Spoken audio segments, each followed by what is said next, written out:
নমস্কার বন্ধুরা, ভক্তিমূলক কথা চ্যানেলে জানাই আপনাদের সকলকে স্বাগত। বন্ধুরা, আশা করছি ঈশ্বরের আশীর্বাদে আপনারা প্রত্যেকেই ভালো আছেন এবং সুস্থই আছেন। বন্ধুরা, হিন্দু ধর্মে তুলসী গাছকে অত্যন্ত পবিত্র বলে মনে করা হয়। কথিত আছে যে বাড়িতে দেবী লক্ষ্মীর রূপ তুলসী গাছ রাখা হয় সেই বাড়িতে কখনো ধন সম্পদের অভাব হয় না। বাস্তুশাস্ত্রেও বলা হয়েছে তুলসী গাছ বাড়িতে রাখলে সেখানে বসবাসকারী মানুষের অনেক উপকার হয়। যারা নিয়মিত তুলসী মাতার পূজা করেন এবং জল অর্পণ করেন তারা জীবনে সর্বদাই সাফল্য পান এবং নাম, অর্থ, খ্যাতি সব কিছুই তারা লাভ করেন। দেবী লক্ষ্মী তার গৃহে সর্বদাই বিরাজ করেন। এছাড়াও শাস্ত্র অনুসারে তুলসী গাছ আমাদের সাথে ভবিষ্যতে কি ঘটতে পারে সেই সংকেত সম্পর্কেও ইঙ্গিত দিয়ে থাকে।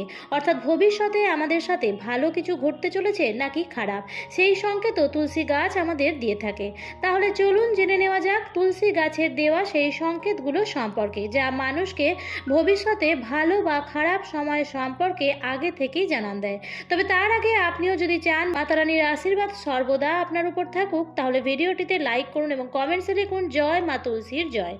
প্রথমত বন্ধুরা, যদি আপনার বাড়িতে রাখা তুলসী গাছের চারপাশে অন্যান্য ছোট গাছপালা জন্মাতে শুরু করে, তবে এটি একটি খুবই শুভ লক্ষণ হিসেবে বিবেচিত হয়। এর অর্থ হলো আপনার উপার্জন বাড়তে চলেছে এবং আপনার জন্য আয়ের নতুন উৎস খুলতে চলেছে। এছাড়াও এটি আপনার আসন্ন অগ্রগতি নির্দেশ করে। এগুলি যদি ছোট ছোট তুলসী চারা হয় তবে এটি আরও ভালো। এর অর্থ হলো আপনি শীঘ্রই আর্থিক সুবিধা পেতে চলেছেন। শুধু তাই নয় বন্ধুরা, এটি ইঙ্গিত দেয় যে দেবী লক্ষ্মী খুব শীঘ্রই আপনার বাড়িতে বাস করতে চলেছেন। এছাড়াও হিন্দু ধর্মে দুর্বার অনেক গুরুত্ব রয়েছে এবং এটি ভগবান গণেশকে নিবেদন করা খুবই শুভ, এটা আমরা অনেকেই জানি। এমন অবস্থায় যদি তুলসী গাছের কাছে দুর্বা জন্মাতে শুরু করে তবে এটি একটি খুবই শুভ লক্ষণ বলে মনে করা হয়। এর অর্থ হলো আপনার আর্থিক পরিস্থিতি আরও শক্তিশালী হতে চলেছে এবং অর্থ সংক্রান্ত সমস্যাগুলিও দূর হতে চলেছে। দ্বিতীয়ত বন্ধুরা, যদি খুব সুন্দর সুন্দর প্রজাপতি বা ছোট ছোট পাখি এসে তুলসী গাছে বসে, তখন এটি একটি খুবই শুভ লক্ষণ হিসেবে বিবেচিত হয়। এই লক্ষণ বোঝায় যে আপনি শীঘ্রই আর্থিক সুবিধা পেতে চলেছেন এবং আপনার ইচ্ছা খুব শীঘ্রই পূরণ হতে চলেছে। তৃতীয়ত, আপনার বাড়ির তুলসী গাছ যদি ঘন ও সবুজ হয়ে যায় এবং মঞ্জুরি আসতে শুরু করে, তাহলে বুঝবেন দেবী লক্ষ্মী আপনার উপর খুবই খুশি। এই পরিস্থিতিতে আপনার নিয়মিত দেবী লক্ষ্মীর পূজা করা উচিত, বড়দের সম্মান করা উচিত এবং অভাবীদের কিছু সাধ্য সামর্থ্য মতো সাহায্য করা উচিত।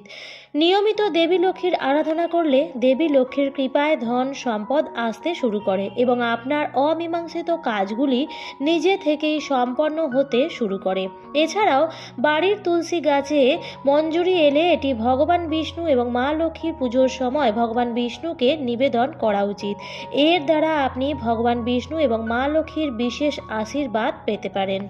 কিন্তু বন্ধুরা, ঘরে রাখা তুলসী গাছের পাতা যদি হঠাৎ সবুজ থেকে হলুদ হয়ে যায়, তার মানে ঘরে নেতিবাচকতা বাড়ছে, ঝামেলা আসতে চলেছে, ঘরে ছড়িয়ে পড়তে পারে রোগবালা।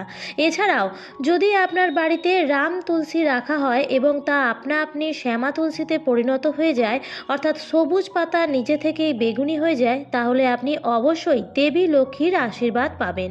এছাড়াও তুলসী পাতা যদি কালো রঙের হয়, তার মানে শ্রী রাধারানী এবং শ্রীকৃষ্ণ আপনার সাথে সর্বদাই আছেন। আপনার ঘরে সবকিছু শুভ এবং আনন্দদায়ক হতে চলেছে। পঞ্চমত বন্ধুরা, আপনি নিশ্চয়ই অনেকবার লক্ষ্য করেছেন যে ঘরে লাগানো তুলসী গাছ হঠাৎ করেই শুকিয়ে যেতে শুরু করে।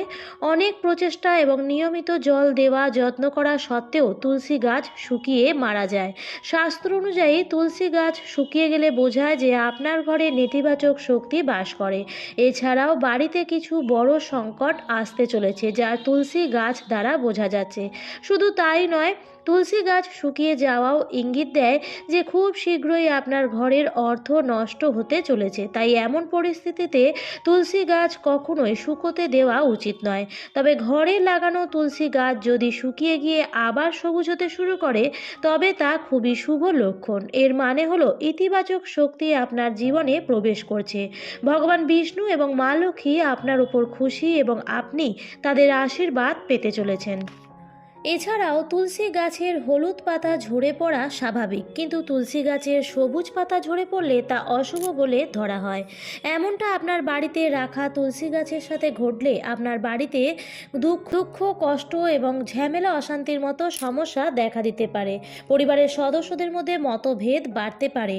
যদি এমন লক্ষণ পান তবে এই ঝামেলা থেকে মুক্তি পেতে সন্ধ্যার সময় তুলসী গাছের কাছে ঘিয়ের প্রদীপ অবশ্যই জ্বালান।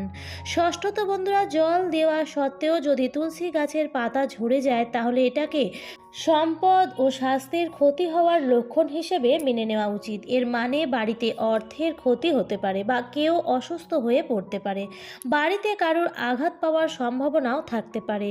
এছাড়াও আপনার বাড়িতে কারো কুনজর পড়লেও তুলসী গাছের সবুজ পাতা ঝরে পড়তে শুরু করে। এমন পরিস্থিতিতে আপনার নজর দোষ দূর করার উপায়গুলি করা উচিত। সপ্তমত বন্ধুরা, প্রায়ই দেখা যায় যে মানুষ যতই তুলসী গাছ লাগাক না কেন তা শুকিয়ে যায় এবং তুলসী গাছ কখনোই ঘরে টিকিয়ে রাখা যায় না। এই পরিস্থিতি যদি আপনার বাড়িতেও হতে থাকে তাহলে বুঝতে হবে যে আপনার বাড়িতে অশুভ এবং নেতিবাচক শক্তি বিরাজমান এবং এটি পিতৃদোষকেও নির্দেশ করে। পিতৃদোষের কারণে পরিবারে প্রায়ই ঝগড়া ঝামেলা বা অশান্তি হয়। আপনার সাথে যদি এমন হয় তবে এই কষ্ট থেকে মুক্তি পেতে শনিবার দিন অশ্বত্থ গাছের নিচে প্রদীপ জ্বালিয়ে দিন এবং অসহায় মানুষকে সাধ্য সামর্থ্য মতো কিছু সাহায্য করুন।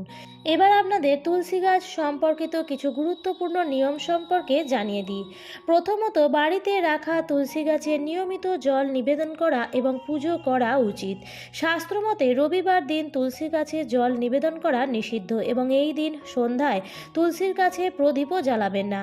এছাড়াও একাদশী এবং সূর্য ও চন্দ্রগ্রহণের দিনেও তুলসী গাছে জল দেওয়া উচিত নয়।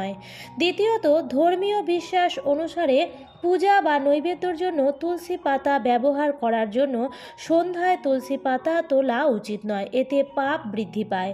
তৃতীয়ত, ঘরের মধ্যে তুলসী গাছ থাকলে বাড়ির দক্ষিণ দিকে লাগানো উচিত নয়, কারণ এতে পরিবারের সদস্যদের জীবনে দারিদ্রতা নেমে আসতে পারে। ঘরের উত্তর বা উত্তর পূর্ব দিকে তুলসী গাছ সুখ সমৃদ্ধি নিয়ে আসে, তবে ঘরের বাইরে রাখলে দক্ষিণ দিকেও রাখতে পারেন।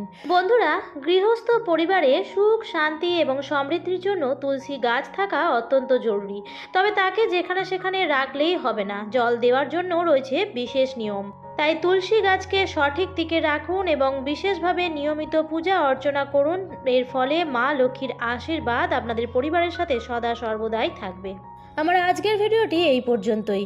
ভিডিওটি থেকে যদি উপকৃত হয়ে থাকেন তাহলে অবশ্যই এই ধরনের আরও ভিডিও পাওয়ার জন্য চ্যানেলটিকে সাবস্ক্রাইব করে আমার পাশে থাকার অনুরোধ রইল এবং ভিডিওটি যদি ভালো লেগে থাকে তাহলে অবশ্যই লাইক কমেন্ট শেয়ার করবেন। বন্ধুরা, আবার দেখা হবে পরবর্তী নতুন ভিডিওতে। ততক্ষণের জন্য ভালো থাকবেন, সুস্থ থাকবেন। ধন্যবাদ।